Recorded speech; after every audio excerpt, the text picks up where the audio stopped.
जय माता दी, जयकारा शेरा वाली दा बोल सांचे दरबार की जय। आप सभी का आपके हमारे इस चैनल में जो माता रानी की कृपा से चल रहा है और आप सभी के सहयोग से चल रहा है, हार्दिक स्वागत है। आप सभी के बहुत सारे प्रश्न व्रत पारायण को लेकर के, लेकिन पुनः क्षमा चाहते हैं, आजकल हम आपको टाइम से वीडियो नहीं दे पा रहे हैं, लेकिन फिर भी प्रयास करते हैं कि आपकी जो भी जिज्ञासाएं, भले ही 4 ही लोग हैं, उन्हें शांत करने का प्रयास किया जाए। सर्वमंगल मांगल्ये शिवे सर्वार्थ साधिके शरण्ये त्र्यंबके गौरी नारायणी नमोस्तुते। महागौरी का आज दिन है, महाअष्टमी का। आज जो लोग व्रत का पारायण करेंगे, कुछ लोगों ने शायद कर लिया होगा। वैसे तो नवरात्रि में जो पूरे व्रत किए जाते हैं वो नवरात्रि मतलब नवमी की रात्रि, उसके बाद व्रत का पारायण करना चाहिए। लेकिन जो पंचांगों के अनुसार टाइम दिया गया है कि अष्टमी का जो व्रत पारायण करेंगे, जो लोग अष्टमी को यानी कन्या पूजन करते हैं, तो वो अष्टमी समाप्त होने के बाद व्रत पारायण करेंगे, उसका टाइम बताएंगे। साथ ही जो लोग नवमी पूजते हैं तो वो नवमी संपूर्ण होने के बाद व्रत पारायण करेंगे, उसका भी टाइम यहाँ पर बताएंगे। लेकिन जो भी प्रथा आपके परिवार में चली आ रही है, अष्टमी अगर पूजते हैं तो वही पूजिए, नवमी पूजते हैं तो वही पूजिए, क्योंकि परिवार सबसे पहले आपका है। अगर आप अपने मन से कोई काम किसी और को सुन करके करेंगे और उससे आपके घर में अगर विवाद होता है, तो फिर जहाँ विवाद होता है वहाँ भगवान तो क्या इंसान भी जाना पसंद नहीं करता। अगर 2 लोग झगड़ा कर रहे हो तो आप चुपचाप चले जाते हैं ना किनारे से, किसी के घर में झगड़ा हो रहा है या कहीं रास्ते पे, तो आप लोग निकल जाते हैं ना, तो फिर भगवान कैसे आएंगे। तो इसलिए कलह से बचें, जैसा भी जितना भी हो, घर में प्रयास करें कि कलह ना हो किसी बात को लेकर के। और बड़े बुजुर्गों ने जो विधि बताई है उसी विधि से करते हुए आप अपना व्रत पारायण करें। अब बात आज के दिन विशेष उपाय की बात करते हैं। आज आपने भगवान शिव का पूजन ज़रूर करना है, महादेवी के साथ अगर संभव हो, क्योंकि जब माँ ने कल कालरात्रि महाकाली के रूप में गले में मुंडों की माला धारण की हुए खून से लथपथ होकर के जब आई, तो उसके बाद कहते हैं इन्होंने गंगा जी में स्नान किया और ये गौर वर्ण की हो गई। दूसरी कथा के अनुसार कहते हैं जब भगवान शिव को पाने के लिए महादेवी ने खूब तप किया और उन्होंने धीरे धीरे आहार कम करते हुए फिर उसके बाद सूखे हुए बेल पत्र खा कर के ही ये रहने लगी, जिससे इनका शरीर सूख गया और एकदम काला हो गया।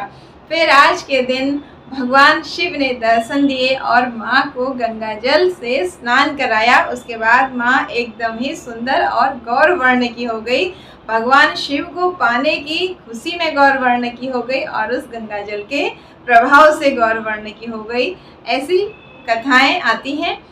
तो आज के दिन अपने चंद्रमा को मजबूत करने के लिए महागौरी को नारियल का भोग ज़रूर अर्पित करें।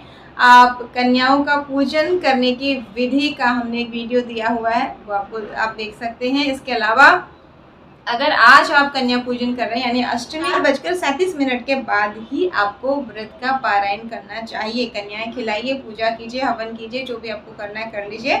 लेकिन जो आप खाएंगे, भोजन करेंगे, वो 4:37 यानी 5 बजे के बाद या फिर रात्रि में ही भोजन करें।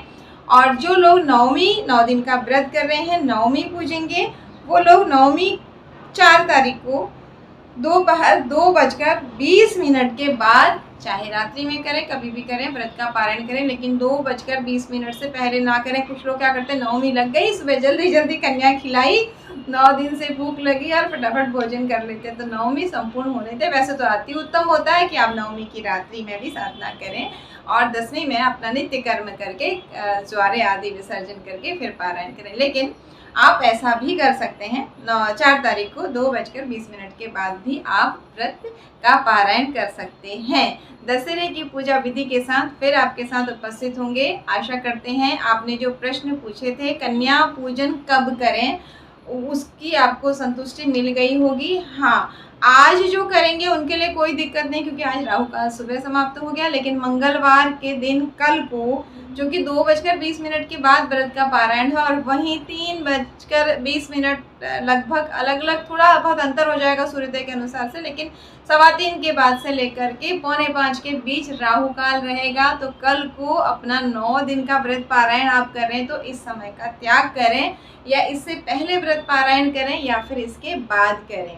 कल को आप लगभग 3:15 से 4:45 के बीच का समय त्याग दें। राहु काल रहेगा कन्या पूजन के लिए भी और व्रत पारायण के लिए भी। इसके अलावा आप कर सकते हैं। बाकी जिस विधि से आपके घर में होता चला आ रहा है उस विधि से करें और उमंग उत्साह से करें।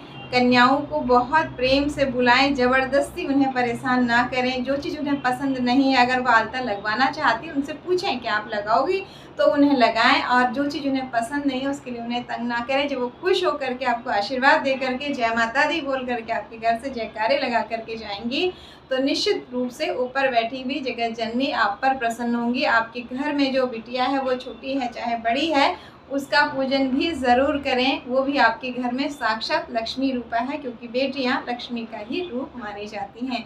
आशा करते हैं कि अब आपकी जिज्ञासा शांत हुई होगी। जयकारा शेरा वाली दा बोल साचे दरबार की जय। जय माता दी।